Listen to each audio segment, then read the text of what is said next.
প্রয়োজন এবং প্রয়োজনের সাথে সাথে আপনি পেয়ে যাচ্ছেন, এইটা ব্যবসা ছাড়া আপনার রিয়েলাইজ করা ইম্পসিবল। বাচ্চারা যেহেতু খায়, আমার মেইন কাস্টমার কিন্তু এখন বাচ্চারা। 100-এর মধ্যে 60% ডেলিভারি আমাদের দিতে হয়, কারণ যে ভাইয়া আছেন উনি ফ্রি থাকলে আমাদেরটা দিয়ে দেন। ওই সময় মুখে দিয়ে দেখি মাত্রাতিরিক্ত লবণ, প্রায় 3.5-4 কেজি ময়দার ডো। ফ্রাস্ট্রেশন, ডিপ্রেশন সব একসাথে আমাকে জেকে বসলো যে রাত বাজে তখন 3টা, ক্রাস্টটা হয় সেটার ডো ফেলে দিলাম। যেটা আমার বাসায় যা ময়দা ছিল আমি ওই ডোতে খরচ করে ফেলছি। আমি যে রাত্রে আবার নতুন করে মেক করব সেটা করতে আমার সকাল 7টা-8টা পর্যন্ত ওয়েট করতে হবে আমার। তো সকালবেলা ওই 8টার দিকে এসে ময়দা নিয়ে আবার সেই প্রায় 100 পিস ডো করলাম, করতে করতে আমি আফটার জুম্মা পারি না, আমি দিতে দিতে আমার 4টা বাজছে ডেলিভারি দিতে দিতে। 21-এর শেষে এসে হঠাৎ আপনাদের ভাইয়া একদিন আমাকে মেয়োনেজ বানায় খাওয়াইছে, হোমমেড মেয়োনেজ। খাওয়ার পরে আমার খুব ভালো লাগলো, তো বললাম যে এই জিনিস পারো, এতদিন আমাকে বলো নাই কেন? তো বলতেছে যে আসলে এটা এমন একটা আইটেম, কে খাবে আমি তো জানি না। মানে আমার সবসময় একটা অভ্যাস, আমি হচ্ছে গিয়ে যার যেটা যেখান থেকে পাই, বিশেষ করে রান্নার,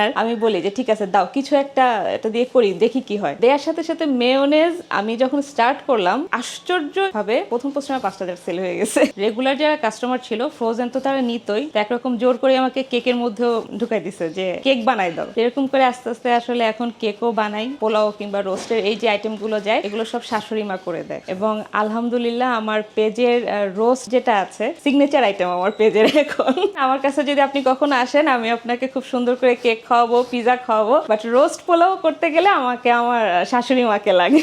মাত্র মাই কিন্তু বুঝে যে কার ভিতরে কতটুকু প্রতিভা আছে কিংবা কে কি করতে পারে। তো আমার মা যেটা বলে আমাকে যে তুমি রান্না না করতে পারলো, কার ভিতরে কি তোমাকে এনে কাজে লাগাইতে হবে সেটা তুমি জানো। তো এখনো দুষ্টামি করে আম্মু যে আমার কাছ থেকে গিয়ে শাশুড়ির কাছে গেছো, শাশুড়ির রান্নাও তুমি কাজে লাগে। মাঝে মধ্যে কাজ করতে করতে আমাদের দেখা যায় 2টা-3টাও বেজে যায়, তখন দেখা যায় যে সবারই একটু মন খারাপ লাগে কিংবা টায়ার্ড হয়ে যায়, তখন আমি দেখা যায় সবাইকে একটু এনার্জাইজ করতে থাকি যে দেখো আমরা তো একটা টিম, তুমি মেয়োনেজ বানাচ্ছ, আমি কেক বানাচ্ছি, ফ্রোজেন বানাচ্ছি, মা পোলাও রোস্ট রান্না করতেছে। 2023 পর্যন্ত জবে ছিলাম, সিআরএম টিমে ছিলাম, ক্লায়েন্ট সার্ভিস নিয়ে কাজ করতাম। তো টিম নিয়ে কাজ করতে করতে টিমে কার কি লাগবে, কার থেকে আমি কি নিব, কিভাবে আমি একদম একটা বেস্ট রেজাল্ট দিতে পারবো। হোমমেড ফুড আসলে মানুষ কেন খায়, এটা হচ্ছে কোয়ালিটির দিক দিয়ে খাচ্ছে, এবং যারা সবচেয়ে বেশি নেয় তারা হচ্ছে মানে বাসায় যারা রান্না করতে পারছে না, আমি যদি কোয়ালিটি মেনটেন করে দেই নিশ্চিন্তে তারা আমার কাছ থেকে ফুডটা নিতে পারে। সময় দেখা যায় যে দুজনেই চলে যাই, বিশেষ করে যখন কেকটা ডেলিভারি দেই তখন আসলে নিজেদের দুজনেরই যাইতে হয়। তো তখন আসলে যদি কেউ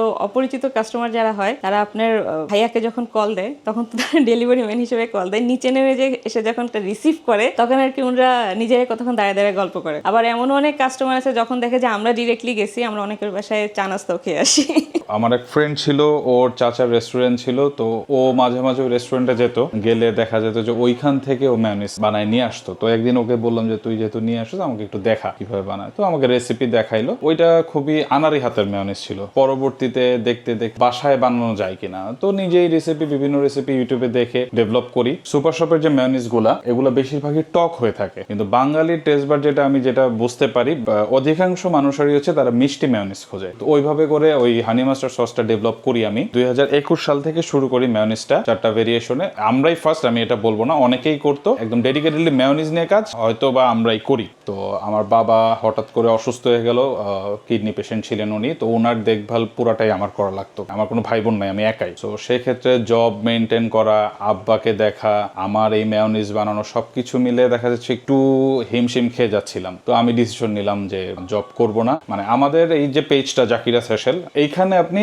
খাবারের ওয়ান স্টপ সলিউশন পাবেন। হালকা মশলা রান্না লাগবে আপনি পাবেন, আপনার প্রিমিয়াম কোয়ালিটির ঘি দিয়ে বেশি মশলা দিয়ে রান্না লাগবে সেটা পাবেন, সকল ধরনের রান্না আপনি পাবেন আমাদের কাছে। যেই মিক্সড ফ্রুট জ্যামটা সম্পূর্ণ আমি সাধারণত 4 থেকে 5টা ফল দিয়ে করে থাকি। আপেল, কমলা, আঙ্গুর, আনারস, কলা, এই 5টা ফল দিয়ে করে থাকি। আমরা কোনো ধরনের প্রিজারভেটিভ বা কেমিক্যাল ইউজ করি না, এবং বাচ্চাদের জন্য আমি আমার নিজের বাচ্চাকে খাওয়াই। এক কথা শেষ, এর থেকে বড় এক্সাম্পল আর হতে পারে না। জুন জুলাইতে আমার মা আর আমার ওয়াইফের একসাথে ডেঙ্গু হইলো। আমার পকেট ফাঁকা, তখন বিগ অ্যামাউন্ট আমার নাই। আমি পরের দিন আমার ওয়াইফের বা আমার মা সবার ডাক্তার বা টেস্ট করানো লাগবে, আমার কাছে টাকা নাই। ওই টাকা আছে, ওই পরিমাণ টাকা নাই। হঠাৎ করে আমার 100 পিস খিরসার পাটিসাপটার অর্ডার আসলো, এবং যিনি নিলেন উনি একদম ফুল টাকা অ্যাডভান্স করে দিলেন সেদিন রাতেই। এবং আলহামদুলিল্লাহ আমি সারা রাতে ওই পাটিসাপটা বানায়ে সকালের মধ্যে ডেলিভারি দিয়ে যেই টাকাটা আমি পাইছি ওইটা দিয়ে পুরো ডাক্তার দেখায় আলহামদুলিল্লাহ ডান।